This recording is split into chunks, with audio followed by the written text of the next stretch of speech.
আসসালামু আলাইকুম everyone, welcome back to my channel Sabila's Cooking World. আজকে আমি আপনাদের সাথে শেয়ার করছি মোজারেলা চিজ রেসিপি। কোনো রকম রেনেট ছাড়া মোজারেলা চিজ রেসিপি কীভাবে পারফেক্ট একটা রেসিপি সহ তৈরি করা যায় সেটাই আজকে চেষ্টা করেছি আপনাদের সাথে শেয়ার করার জন্য। অনেক ক্ষেত্রে দেখা যায় যে অনেকে চিজ তৈরি করে, তবে সেটা স্টিকি হয় না, চিজের যে একটা মূল যে বৈশিষ্ট্যটা থাকে সেটা হয় না। তো সেটাই চেষ্টা করেছি আজকে আপনাদের সাথে শেয়ার করার জন্য। তো চলুন শুরু করছি। আজকে চিজটা তৈরি করার জন্য এখানে আমি প্রথমে হাফ কাপ পরিমাণে ভিনেগার নিয়ে নিয়েছি। আপনারা এখানে কিন্তু লেবুর রসটাও নিতে পারেন, তবে সেটা একটু পরিমাণে বেশি লাগতে পারে। আমি এখানে 1.5 লিটার পরিমাণে দুধ নিয়েছি। আপনারা দুধের পরিমাণটা বাড়িয়ে বা কমিয়ে নিতে পারেন। যদি এটা দোকান থেকে কিনে আনেন দুধটা, তাহলে অবশ্যই খেয়াল রাখতে হবে দুধটা যেন ফুল ক্রিম হয়। দুধ থেকে যদি ফ্যাটটা সরিয়ে নেওয়া হয় বা ফ্যাটটা যদি আলাদা হয় তাহলে কিন্তু হবে না। দুধটা অবশ্যই ফুল ক্রিম হতে হবে, সেটা খেয়াল রাখবেন। এরপরে এই দুধটা আমি একদম লো হিটে জাল করে নিব 1.5 থেকে 2 মিনিটের মতো। মানে এই দুধটা এমনভাবে জাল করে নিতে হবে যাতে একটা আঙুল ডুবিয়ে রাখলে সেটা রাখা যায়, আবার সহ্য করা যায়, সহ্য করা যায় না, এরকম পর্যায়ে। তো এখানে কিন্তু আমি সেরকমভাবে দুধটা জাল করে নিচ্ছি। তবে দুধটা কিন্তু অবশ্যই খেয়াল করতে হবে দুধটা যেন ফুটে না ওঠে, তাহলে কিন্তু এটা চিজ তৈরি করা যাবে না। তো আমি সেরকমভাবে 1.5 থেকে 2 মিনিটের মতো খুব ভালোভাবে গরম করে নিয়েছি। আপনাদের সময়টা কিন্তু একটু বাড়িয়ে বা কমিয়ে লাগতে পারে। তো আমি এখানে একটা আঙুল দিয়ে দেখে নিচ্ছি দুধটা আমি ঠিক কীরকম জাল করে নিয়েছি। আমি যদিও গ্লোভস পরা, তবুও খালি হাতে আমি এটা চেক করে নিয়েছি। এরপরে এখানে আমি নিয়ে নিচ্ছি হাফ কাপ পরিমাণে ভিনেগারটা আমি এখানে দিয়ে দিচ্ছি। এই পর্যায়ে কিন্তু চুলার আঁচটা বন্ধ করে দিতে হবে, তারপরে ভিনেগারটা দিতে হবে। তো ভিনেগারটা দিয়ে আমি একটু নেড়েচেড়ে দিচ্ছি। নেড়েচেড়ে নিতেই দেখতে পারবেন যে দুধ থেকে ছানাটা আলাদা হয়ে গিয়েছে, এখানে আলাদা হতে শুরু করেছে। এটা কিন্তু ছানাটা আলাদা হয়ে গিয়েছে। আর যেহেতু এটা আমি ছানা কাটিয়ে নিচ্ছি না, চিজ তৈরি করছি, তো সেক্ষেত্রে কিন্তু চিজের বৈশিষ্ট্যটা একটু অন্যরকম হয়। তো আমি এখানে এটা 2 মিনিটের মতো ভালোভাবে একটু নেড়েচেড়ে নিচ্ছি। একটু নেড়েচেড়ে নিয়ে এরপরে এই চিজটা আমি তুলে নিচ্ছি এখান থেকে।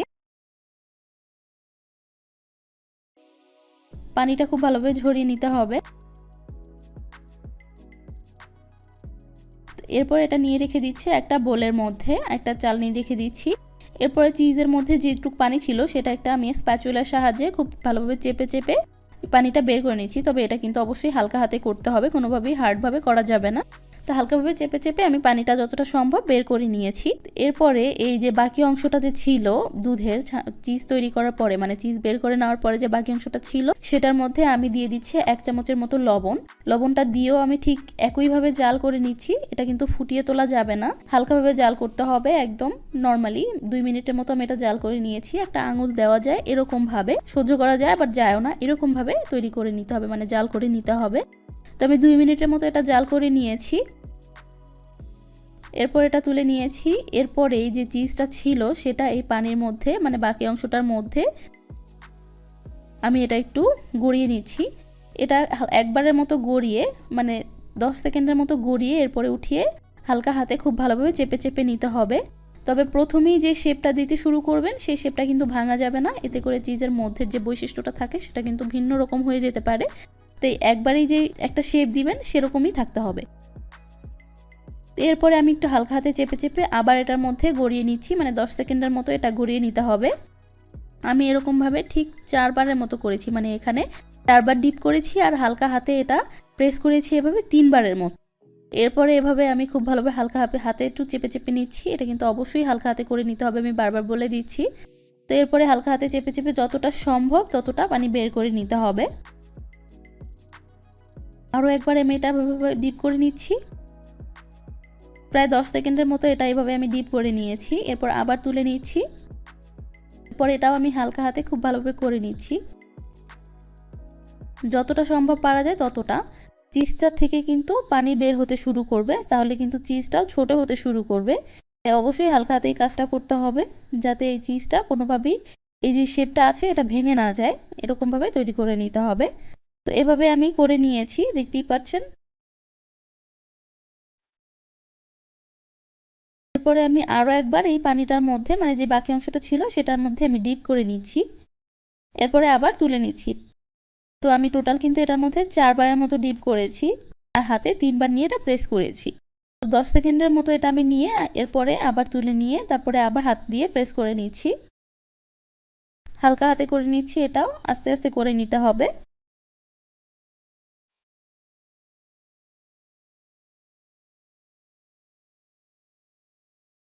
আপনারা এটা যে কোনো শেপে তৈরি করে নিতে পারেন।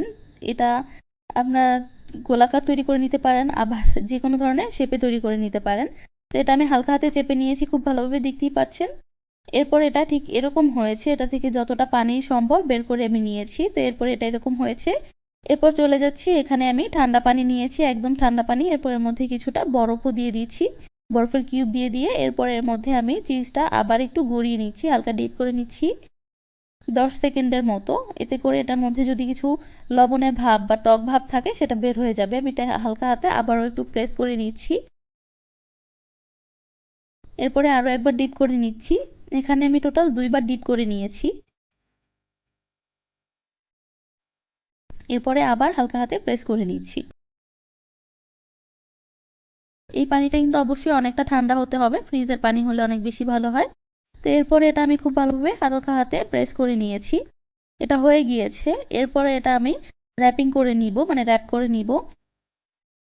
এখানে একটা র্যাপিং পেপার আমি নিয়ে নিয়েছি, আমার কাছে আজকে হোয়াইট কালারের মানে ওয়াটার কালারটা ছিল না, এরকমটা ছিল। তো এটা দিয়ে আমি র্যাপ করে নিচ্ছি, খুব ভালোভাবে একদম এয়ারটাইট করে একদম ভালোভাবে র্যাপিং করে নিতে হবে।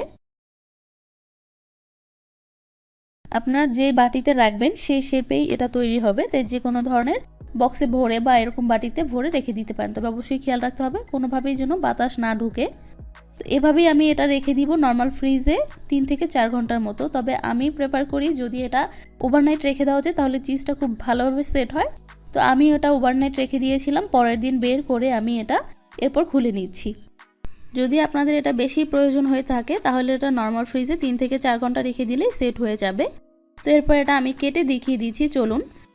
এখানে আমি একটা ছুরির সাহায্যে খুব ভালোভাবে কয়েকটা কিউব করে কেটে নিচ্ছি, স্লাইস করে নিচ্ছি কয়েকটা। দেখতেই পাচ্ছেন এটা কিন্তু খুব সুন্দরভাবে স্লাইস হয়ে যাচ্ছে, কেটে যাচ্ছে, মানে চিজটা যেরকম হওয়া দরকার এটা কিন্তু ঠিক সেরকমই হয়েছে। আপনারা কিন্তু এখানে চিজটা কোনোভাবেই প্রথমেই যে শেপটা দিবেন সেই শেপের বাইরে টানাটানি করতে যাবেন না, এতে করে চিজের শেপটা নষ্ট হয়ে যেতে পারে, অন্যরকম হয়ে যেতে পারে। তাই আমার ব্যক্তিগত অভিজ্ঞতা থেকে এটা বলে দিচ্ছি। তো এরপর চিজটা দেখতেই পাচ্ছেন ভিতর থেকে খুব সুন্দর হয়েছে, কোনো ছিদ্র ছিদ্র কিছু নেই, খুব সুন্দর দেখাচ্ছে। এরপর এটা আমি একটু গ্রেট করেও দেখিয়ে দিচ্ছি আপনাদের, একদম সুন্দরভাবে গ্রেটার দিয়ে একটা গ্রেট হয়ে যাচ্ছে, দেখতেই পাচ্ছেন। কোনো রকমের রেনেট ছাড়া মোজারেলা চিজ ঠিক এইভাবেই আপনারা বাসায় তৈরি করে নিতে পারবেন।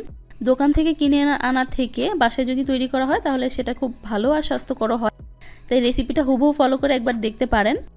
আপনারা যে কোনো ধরনের খাবারের মধ্যে এটা ব্যবহার করতে পারেন, যেমন বেকড পাস্তা বা পিৎজা, যে কোনো ধরনের খাবারের মধ্যে আপনারা এটা তৈরি করে দিতে পারবেন। আমার ভিডিওটি ভালো লেগে থাকলে লাইক, কমেন্ট এবং শেয়ার করুন, সাবস্ক্রাইব করে সঙ্গী থাকুন। আল্লাহ হাফিজ।